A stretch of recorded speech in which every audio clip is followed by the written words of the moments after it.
if there was any story coming out of the convention itself that they were making a big to-do about, it was, of course, the nomination of Sarah Palin as the vice presidential nominee. Give us some thoughts about that, if you could.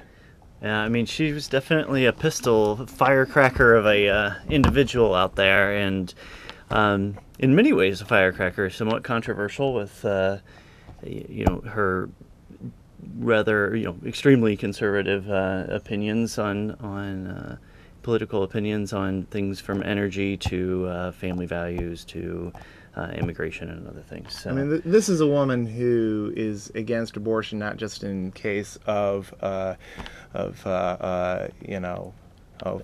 contraception didn't work, but also in terms of rape, incest. Yeah. She's against all gay rights. I mean, actually fairly consistent in that view of that people should not be able to control their own bodies. Yeah. And it's out of touch with what people do. Humanity, are sexual beings, and we do, lots of people, as with her own child, have sexual relations out of wedlock and have consequences from that have to be, you have to live with through your life. And the policies that she puts forward, such as we were talking about before the program, abstinence only education, and the anti-abortion position does not allow people, does not give people options when they are found in the circumstances that humanity presents itself with. Well, and one of the things I found most outrageous was the attempt to say, well, Sarah Palin's family is off limits for this. Even Barack Obama went there. And I'm sorry, if you put yourself forward as someone favoring abstinence only, and yet abstinence only education so clearly fails in your own family, I'm sorry, that's fair game. We don't need to talk about the daughter's name, but we can talk a little bit about the parenting and the public policies that she's trying to push, not just for her state of Alaska, but for the entire nation. And so, abstinence only has so clearly failed to actually stop unwanted teen pregnancy over and over again, and yet this after millions of dollars have been pumped into it, many of it going to religious right organizations. I mean, whenever we need things like decent education and so forth for public schools, the first thing the right tells us is don't throw money at the problem, and yet here millions upon millions have been thrown to abstinence-only education programs, and yet they have so clearly failed, even when you've got someone like Palin involved in terms of her own family. So I think that's fair game, and people should make it fair game. Not to talk about the name of the daughter, I think that is probably off limits, but in terms of talking about the policies that this woman, I mean, she went so far as to cut funding dramatically for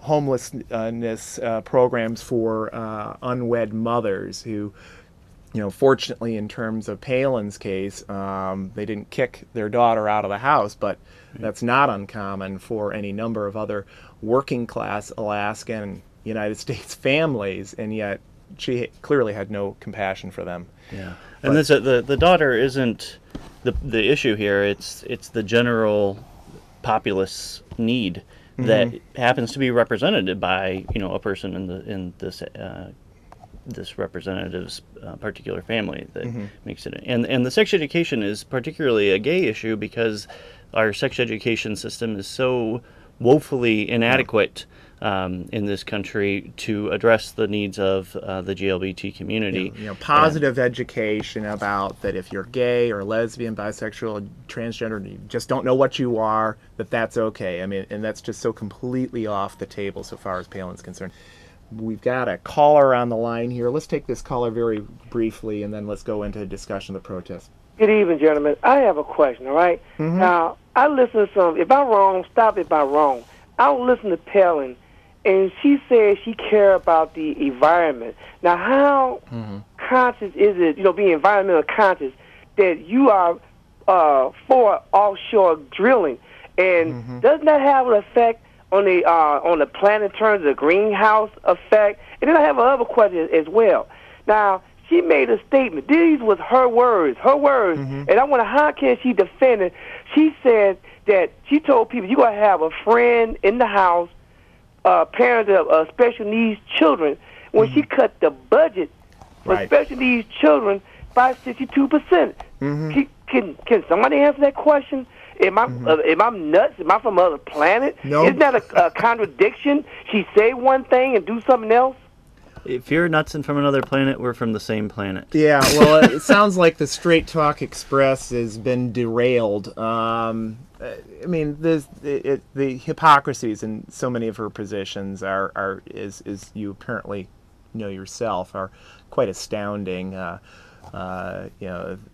There's no way that offshore oil drilling is going to make up for the fact that 5% of the world's populace consumes 25% of the energy, which is what is the case with the United States, unless there's a really radical revamp of any number of policies. It's just not going to happen in terms of stopping greenhouse gases and global warming and other environmental devastation. I think you're on the right track. And also, just for coming from the state that gave us the Exxon Valdez, to be saying that oil, even more risky oil drilling and so forth, is going to solve the energy problem is really a misnomer.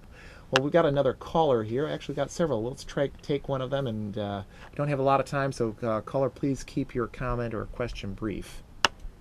Hello? Hi, how are you doing? Hi, okay. My name is Lisa, and I have a niece and nephew. They're both young, and they both want to get married one day, and I would like to know which candidate does the gay community support? Which candidate supports gay and lesbians when they get married? I would like for my niece and nephew to be able to be at the hospital or something when their partner is sick and to receive the benefits. So I wonder which candidate supports the rights of gay individuals. Well, I think it's important to point out that we're not speaking on behalf of the entire gay community any more than you're speaking on behalf of whatever communities you might be part of, ma'am. But both candidates, unfortunately, are opposed to legal marriage for gays and lesbians, and that's unfortunate. You know, Barack Obama sort of leavens it with some talk about, well, I'm in favor of the equal rights for, but just not marriage. My Christian beliefs say I can't favor marriage.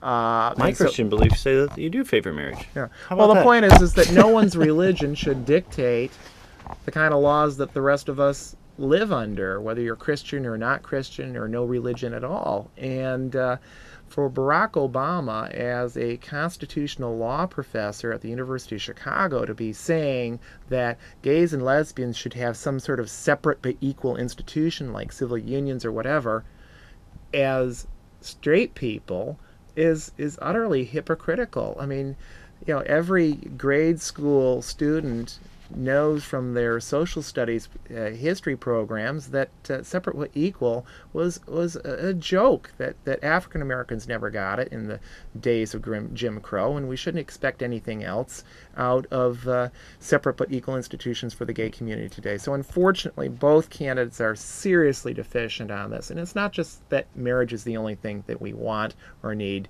As we were talking about earlier, sex education in the schools that generally embraces gay and lesbian kids, so they feel like they are supported a very difficult time in their lives. There's many other things that our community needs. And check out our website. Once again, this is Andy Thayer with Brent Holman-Gomez. Thanks so much for watching tonight.